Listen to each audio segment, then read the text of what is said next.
Now, we're going to move on from that and talk about the continued erosion of free speech and due process in regards to some updates on Mahmoud Khalil. And right now, ABC News immigration reporter Armando Garcia, live outside court. Armando, I know this is all just coming down and you were just in there. What can you tell us more about this decision? Look, this is a very, very stunning move that's going to have repercussions for sure for all of the other international students who have been targeted by the Trump administration over their actions and demonstrations that they've been participating in under at campuses all across the country. I'm just looking at my notes here because, as you mentioned, I'm just running out of court right now, but it's really, really important because Judge Jamie Comins has found that Mahmoud Khalil is removable under the Secretary of State Marco Rubio's assertion that his continued presence and his actions in the United States actually compromise foreign policy and political priorities. That's very stunning because that is actually the only thing that she ruled on today.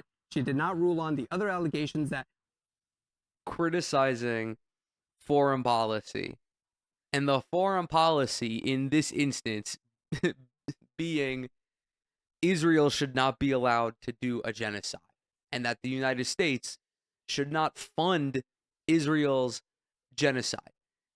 Do not get it twisted, guys. All of you who believe in free speech absolutism, do not. If you're listening to me and you're a conservative and you're like, I love free speech, I would tribute the Constitution. I would tribute the First Amendment of the Constitution. And you're okay with this, you don't give a fuck about free speech. Straight up. This is also not something that is going to come off well with normies. I'm not one to often discuss like the optics of something, but I did see a tweet the other day in regards to Theo Von, and he basically in no uncertain terms said it seems like that Israel owns the United States government, and with obviously Netanyahu's tremendous influence and the influence of AIPAC, you do have a lot of people in the United States government operating at the behest of Israel. Now, I do understand there is potentially some anti-Semitic undertones to that, and I don't want that to be the case. But think about how fucking weird it would be if you're like a normal ass person and you hear about a guy who got detained and potentially deported because he criticized a foreign government. A foreign government. That headline does not play well. And it doesn't play well because of the First Amendment, because of free speech. Now, obviously, free speech has always been a fluid thing here in the United States, going back to obviously like the middle of the 20th century when it came to like anti-communist or like pro-communist rhetoric, pro-socialist rhetoric. Free speech has never been entirely free, but it's becoming increasingly more constrained around Israel, which is a horrible precedent to set. It's going to get to a point where, forget about criticizing Israel, you're not going to be able to criticize the Trump administration. Were raised by DHS that he allegedly misrepresented information on his green card application. They said in court that they need not go further than Secretary of State's Marco Rubio's assertion, and she seemed to agree. And Armando, before we get to, as you say, what sort of effect this could have moving forward, because there are other people being detained, on the same grounds. I'm wondering, what is Khalil's family saying about this? Have you heard anything from his family? Have not heard from his family, but we did hear from him right at the end of the court as the hearing was adjourned. He turned to look at his supporters, and he also addressed the judge himself, saying, quote, I would like to quote what you said last time, that there's nothing that's more important to this court than due process, rights, and fundamental fairness. Clearly, what we witnessed today is neither of these principles were present today or in the whole process. This is exactly why the Trump administration has sent me to this court thousands of miles away from my family. I just hope that the urgency that you deem fit for me are afforded to the hundreds of others who have been here for months. Now, look, this is a really important caveat here because, as we know, there is another case, the federal case that's playing out in a New Jersey court. That right now, basically, the ball is in their court. We don't expect any sudden movement here. In fact, the judge here today gave his immigration legal team about 2 weeks, a little less than 2 weeks, to file any motion for additional relief, to decide whether or not they want to appeal that decision. So that's still going to process and that's still going to play out. But now, really, eyes are on that New Jersey court and see what they rule as far as relief. And Armando, this is a first of its kind here, anyway, and there is a precedent that could be set here because other universities have reported other students being detained in a similar fashion. So I'm wondering, we're going to hear from Khalil's attorneys. We're waiting for that news conference. I know you'll be covering that for us. But in the meantime, I'm wondering what kind of effect this has. Do you think, now that the Trump administration has this legal victory on these grounds, keeping in mind Khalil is a green card holder and a legal permanent U.S. resident, will they try to do this to other people that they deem are, not okay to be in this country on those grounds? The answer is yes. That's like the most fucking rhetorical question anybody could ask someone covering this story. I don't want to understate how frightening this is going forward. When you consider the entire case, quote unquote, and I'm going to use quotes when calling it a case because the prosecution has not presented any evidence. In fact, they themselves said that Khalil did not commit a crime. And the judge saw this. Of course, they went judge shopping. That's why they went to Louisiana instead of New Jersey. The judge saw this and was like, yeah, I'm a fucking legal scholar. And you want to know what legal scholars have? Baby brains. How do you have any self-respect? There's just whatever happened to shame. Whatever happened to shame. I find myself increasingly using this term more and more unironically. But how do you, as a legal scholar, look at this objectively and come to the conclusion that, yeah, this guy can be deported for being critical of Israel? Are you fucking stupid? Are you also paid by AIPAC? That's literally the only way that you can come to this conclusion. It's, again, it's spelled out pretty clearly.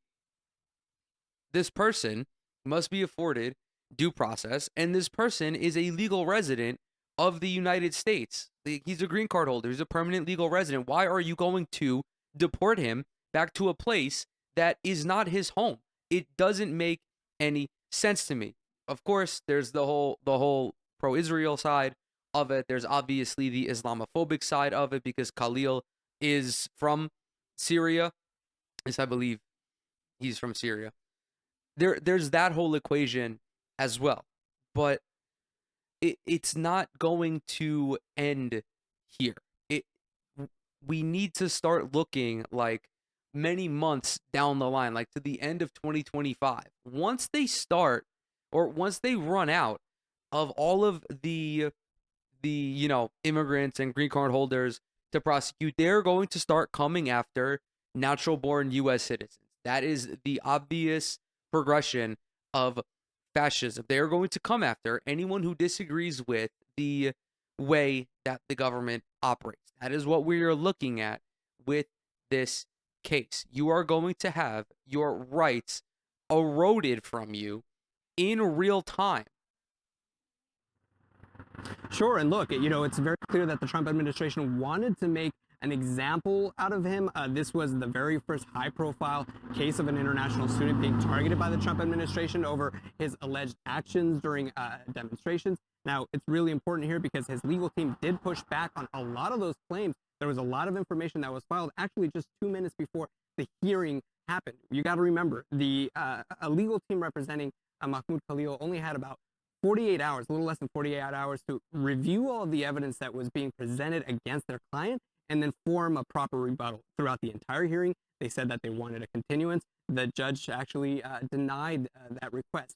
Now, we spoke about the other students, the other cases that we've been covering. Absolutely, this can definitely have ramifications there because If this judge is finding that the only thing that they had to do is have this memo, this 2-page brief written by Secretary Rubio asserting that their presence affects foreign policy or the political priorities somehow, well, then that can also be applied to other students now. Let's real quick talk about the quote unquote evidence brought up against Mahmoud Khalil. He was a peaceful protester at Columbia University in opposition to the genocide being conducted in Gaza by Israel. Not only was he a peaceful protester, he was the liaison between the student body and the Columbia University administration. If there was any evidence of him being a terrorist, I'm sure Columbia would have become aware of it due to their constant interacting with him. But no, he didn't do anything.